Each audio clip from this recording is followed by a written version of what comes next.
নমস্কার। এই মুহূর্তে সবচেয়ে বিরাট ঘোষণা, মে মাসে ঢুকবে বাড়তি দিয়ে, তবুও খুশি না সরকারি কর্মীরা। এই মুহূর্তে সবচেয়ে বিরাট খবর, শত খারাপের মধ্যে একটু হলেও খুশির খবর।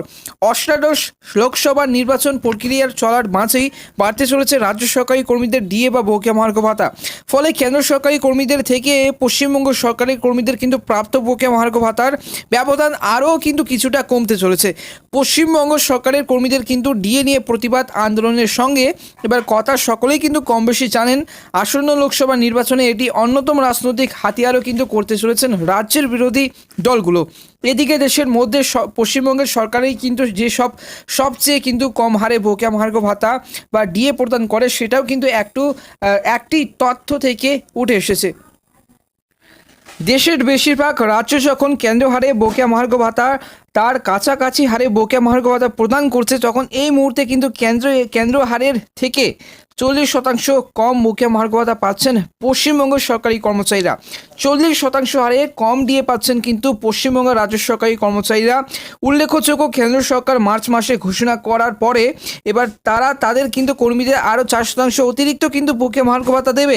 জানুয়ারি 2024 থেকে যে এই বকেয়া মহার্ঘ ভাতা প্রদানের প্রক্রিয়ার শুরু হয়েছে, ফলে বর্তমানে কেন্দ্র সরকারি কর্মীরা 50% হারে কিন্তু বকেয়া মহার্ঘ ভাতা বা ডিএ পাচ্ছেন। তবে খুব শীঘ্রই কিন্তু এই ব্যবধান কমতে চলেছে। মে মাস থেকে আরও 4% বকেয়া মহার্ঘ ভাতা বাড়বে রাজ্য সরকারি কর্মীদের। তখনই কিন্তু এই ব্যবধান কমে 36% এসে দাঁড়াবে। এবং তবে এই মুহূর্তে বা এটা নতুন কোনো প্রাপ্তি নয়, গত 8 ফেব্রুয়ারি রাজ্য বিধানসভার বাজেট পেশ করতে গিয়ে অর্থ প্রতিমন্ত্রী চন্দ্রিমা ভট্টাচার্য মে মাস থেকে কিন্তু এই 4% বকেয়া মহার্ঘ ভাতা বৃদ্ধির কথা ঘোষণা করেছিলেন।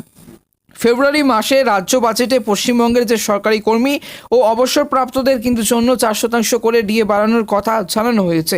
এতে রাজ্য সরকারের প্রায় কিন্তু 14 লক্ষ কর্মী উপকৃত হবেন। তবে এই বর্ধিত ডিএর যে টাকা অবশেষে কিন্তু আগামী মে মাস থেকে কিন্তু পেতে শুরু করবেন পশ্চিমবঙ্গ সরকারের কর্মীরা। উল্লেখ্য যে মে মাসে এই 4% অতিরিক্ত ডিএ বা বকেয়া মহার্ঘ ভাতা দিলে পশ্চিমবঙ্গ সরকারের কিন্তু কর্মীদের মোট ডিএর কিন্তু অঙ্কটা বেড়ে দাঁড়াবে 14%। তবে এই যে 4% ডিএ বৃদ্ধি করতে গিয়ে পশ্চিমবঙ্গ সরকারের উপর কম বোঝা চাপেনি কর্মীদের। এবার মুখ্যমন্ত্রী মমতা বন্দ্যোপাধ্যায় জানিয়ে দিয়েছেন এবং এর জন্য রাজ্য সরকারের ঘাড়ে বার্ষিক 2400 কোটি টাকার অতিরিক্ত কিন্তু বোঝা চেপেছে। যদিও সব মিলিয়ে কিন্তু রাজ্য সরকারি কর্মীদের একটি বড় অংশ মোটেও কিন্তু খুশি হতে পারছেন না রাজ্য সরকারি কর্মচারীরা। তার জন্য কিন্তু সংগ্রামী যৌথ মঞ্চের অন্যতম আহ্বায়ক ভাস্কর ঘোষ ঘোষণা করে দিয়েছেন, যতক্ষণ না রাজ্য সরকার বকেয়া দিয়ে দিচ্ছে, আমাদের দাবি দিচ্ছে, তত দিন পর্যন্ত কিন্তু তারা আন্দোলন চালিয়ে যাবেন এবং বকেয়া ডিএ দেওয়ার দাবিতে।